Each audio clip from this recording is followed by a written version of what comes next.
Recording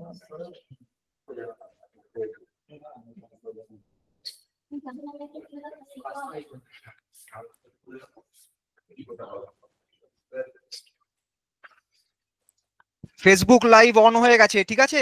আপনারা start করে দিন। ওকে, ওয়েলকাম এভরিওয়ান। আমরা Shri Ramakrishna institute and science and technology থেকে একটা ছোট্ট প্রোগ্রাম অর্গানাইজ করেছি। কি নিয়ে সবার মনেই আসছে, জিনিসটা হচ্ছে সুনিতা উইলিয়ামস। নামটা আজকাল খুবই নিউজ চ্যানেল এবং সব সোশ্যাল মিডিয়াতেই আমরা দেখতে পাচ্ছি। এই সুনিতা উইলিয়ামসকে একটা সম্বর্ধনা জানাচ্ছি একটা ছোট্ট প্রোগ্রামের মাধ্যমে। এই প্রোগ্রামটার নাম আমরা রেখেছি আকাশ লিনিয়ার। তো প্রথমেই এনার সম্বন্ধে একটু বেশি ভালো করে ডিটেলস জানতে হবে।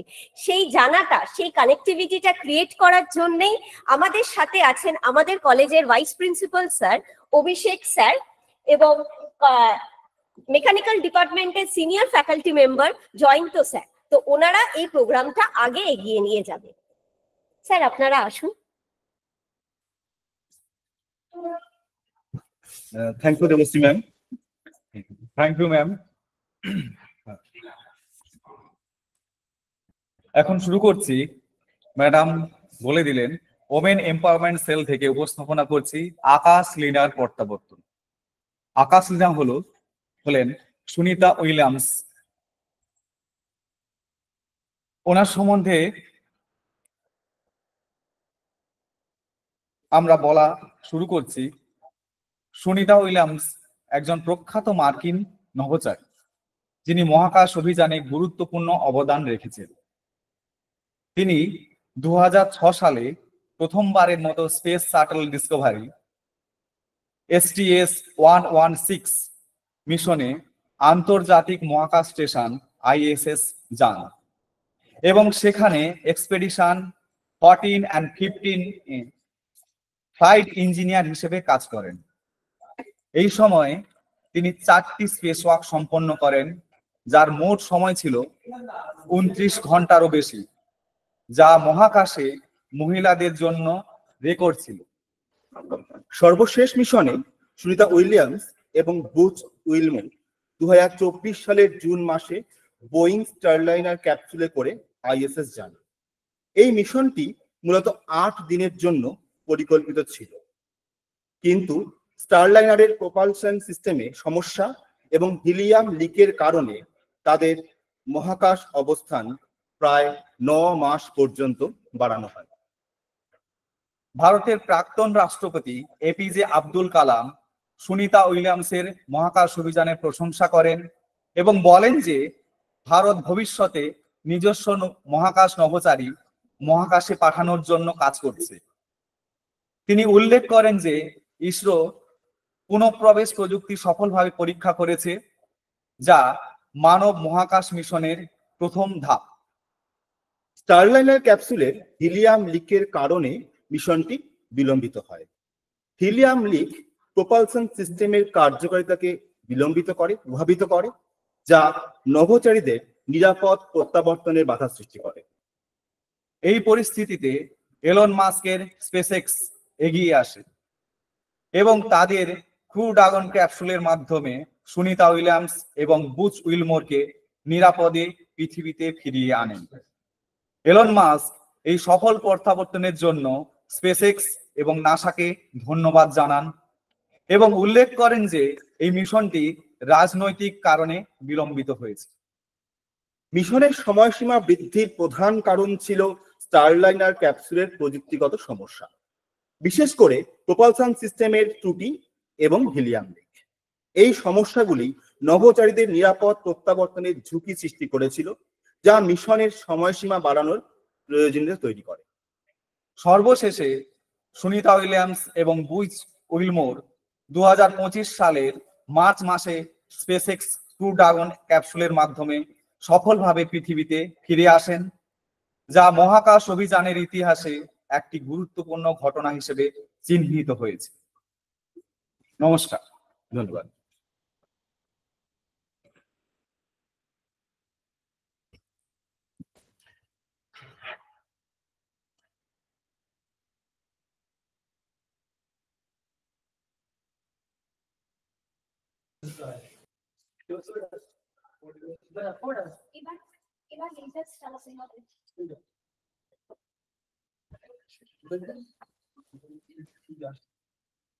স্টুডেন্টস, এবার জাস্ট আমরা একটা ভিডিওতে চলে যাব, সেই ভিডিওটা মন দিয়ে সবাই দেখবে।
সায়েন্স অ্যান্ড টেকনোলজির পক্ষ থেকে আমাদের উপস্থাপনা আকাশ লিনার প্রত্যাবর্তন। সুনিতা উইলিয়ামস, জন্ম 19শে সেপ্টেম্বর 1965, মার্কিন যুক্তরাষ্ট্রের ইউক্লিডের ওহিওতে। বাবা দীপক পান্ডে একজন ভারতীয় মার্কিন স্নায়ুবিজ্ঞানী এবং মা উর্সুলিন বনি পান্ডে। মা একজন মার্কিন নাগরিক হলেও পিতার পরিবার ছিল গুজরাটের বাসিন্দা। সুনিতা 1983 সালে নিডহ্যাম হাই স্কুল থেকে স্নাতক হন। তিনি 1987 সালে ইউনাইটেড স্টেটস নেভাল একাডেমি থেকে ভৌতবিজ্ঞানে ব্যাচেলর অফ সায়েন্স ডিগ্রি এবং 1995 সালে ফ্লোরিডা ইনস্টিটিউট অফ টেকনোলজি থেকে ইঞ্জিনিয়ারিং ম্যানেজমেন্টে স্নাতকোত্তর ডিগ্রি লাভ করেন। 1987 মে মাসে উইলিয়ামস যুক্তরাষ্ট্র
বিজ্ঞানী এবং মা উর্সুলিন বনি পান্ডে। আমাদের উপস্থাপনা Sriramakrishna institute of science and টেকনোলজির পক্ষ থেকে আমাদের উপস্থাপনা আকাশ লিনার প্রত্যাবর্তন।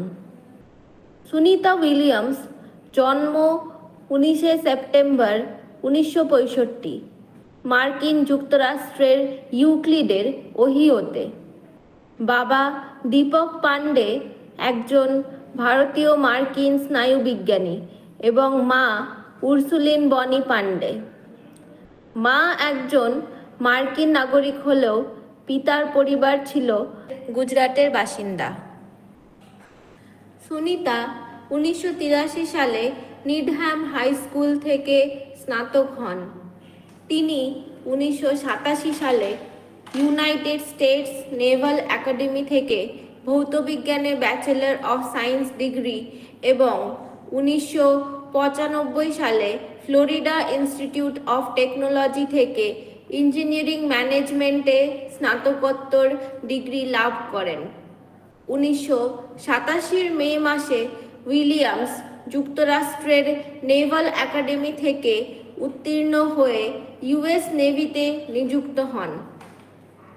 1989 সালে তিনি নৌবায়ুসেনার পদ লাভ করেন এবং 1993-এ নেভাল টেস্ট পাইলট স্কুল থেকে স্নাতক হন। সুনিতা 1994 সালে জুনে নাসা কর্তৃক নির্বাচিত হন। অগস্ট 1994-এ তার প্রশিক্ষণ শুরু হয়, যা তার মহাকাশচারী প্রার্থীর প্রশিক্ষণের অন্তর্গত ছিল। পারিপার্শ্বিকের উপর উপদেশাবলী ও ভ্রমণ এবং অসংখ্য বৈজ্ঞানিক ও প্রযুক্তিগত উপদেশাবলী, শাটেল ও আন্তর্জাতিক মহাকাশ কেন্দ্রের নিয়মাবলীর উপর গভীর নির্দেশিকা, শারীরবৃত্তীয় প্রশিক্ষণ ও গ্রাউন্ড স্কুলে T-38 ওড়ানোর প্রশিক্ষণ নেন।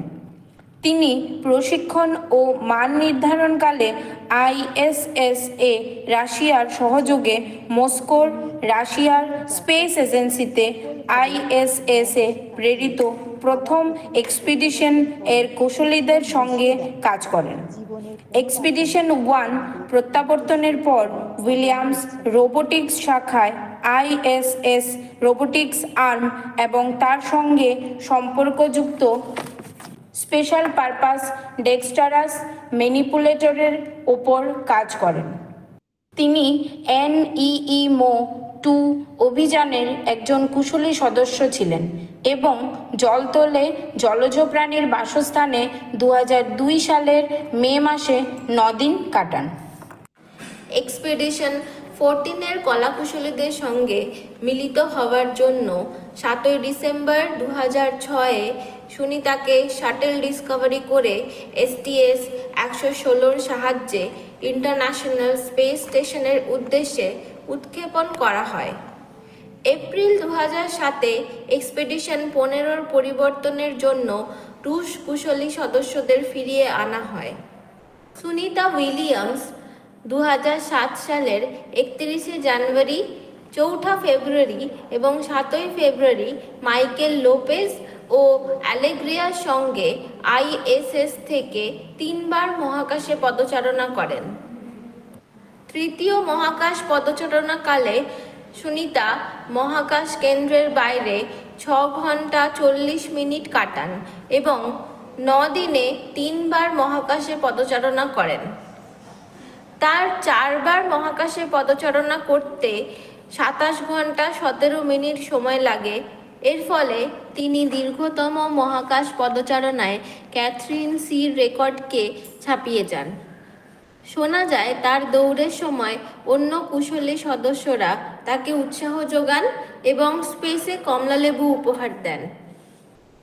উইলিয়ামসের বোন ডায়না পান্ডে ও সহ নভোচর কারেন এল নাইবার্গ সেই সময় পৃথিবীতে ম্যারাথন দৌড়ে অংশ নিয়েছিলেন এবং অভিযান নিয়ন্ত্রণ কক্ষের মাধ্যমে উইলিয়ামস তাদের গতিবিধির খবরাখবর নিচ্ছিলেন।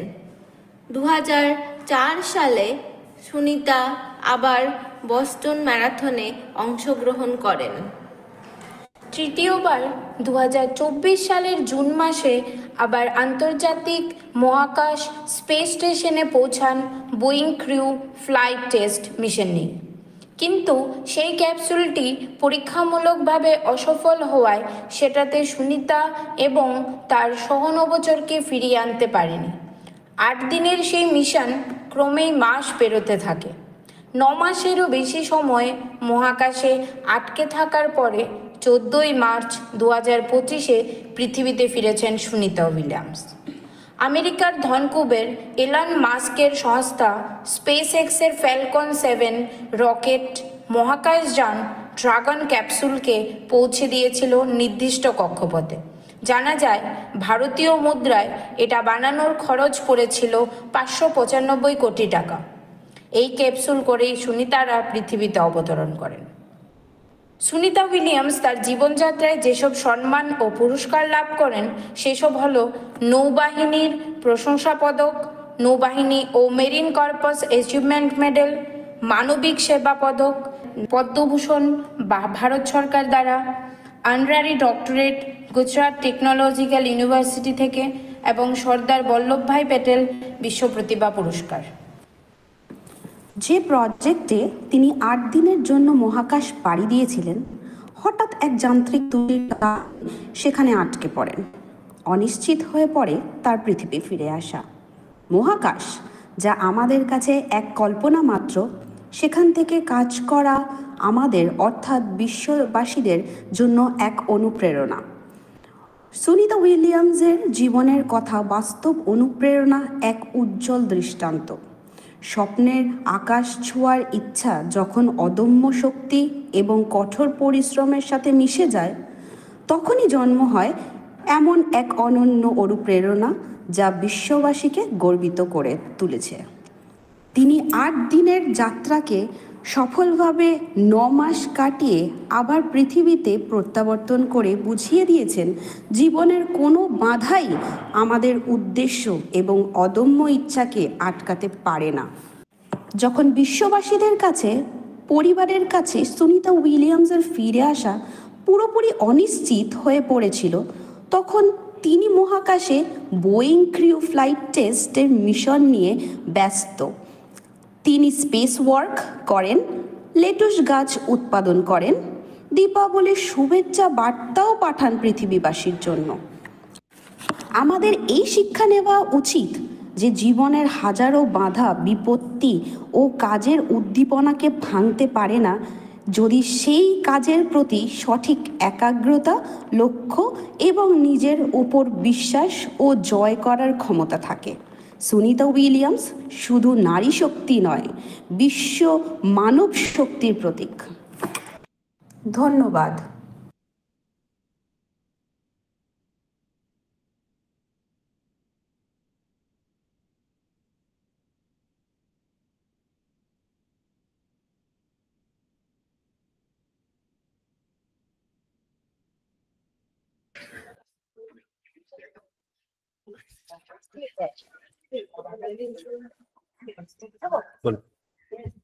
তো আজকে আশা করছি সবারই আমাদের উমেন এম্পাওয়ারমেন্ট সেল থেকে সুনিতা উইলিয়ামসের জন্য যে প্রোগ্রামটা অর্গানাইজ করা হয়েছিল সেটা খুবই ভালো হয়েছে। আমাদের সমস্ত ফ্যাকাল্টি মেম্বার্সদেরকে জন্য আমি একটা জোরে হাততালির কথা বলবো স্টুডেন্টদেরকে, কারণ প্রতিটা ফ্যাকাল্টি মেম্বার্স কিন্তু খুব সূক্ষ্ম লেভেলের অ্যানালিসিস করেছেন, করে ভিডিও বানিয়েছেন, ভয়েস ওভার। ফ্যাকাল্টির কন্ট্রিবিউশন খুবই হাই। তো তোমরা বুঝতে পারছো যে আমরা ফিমেলসরা কত কিছু করতে পারি। আমি কোনো নেপোটিজম বা জেন্ডার বায়াসে যাচ্ছি না, বাট আমি একটা জিনিসকে খুব হাইলাইট করতে চাইবো যে মানুষের মানসিকতা আর দৃঢ় মানসিকতা, তুমি যদি একবার ঠিক করে নাও একটা জিনিস করবে এবং তোমার গোল যদি সেট থাকে, তাহলে কিন্তু তুমি সেটা অবশ্যই করতে পারবে। আর তোমরা দেখতে পাচ্ছ যে সুনিতা উইলিয়ামস যখন গেছিলেন, উনি কিন্তু একটা মেন্টাল স্টেট নিয়ে গেছিলেন যে উনি কিছুদিন বা হার্ডলি হয়তো ১-১.৫ মাসের মধ্যে উনি ব্যাক করে আসবেন। সেখানে এই যে স্প্যানটা ৯ মাস ওনাকে কাটাতে হলো। ৯ মাস কিন্তু মানুষকে গর্ভেও থাকতে হয়, তাই এই ৯ মাসের স্প্যানটা কিন্তু খুব ইম্পর্টেন্ট হয়ে যায়।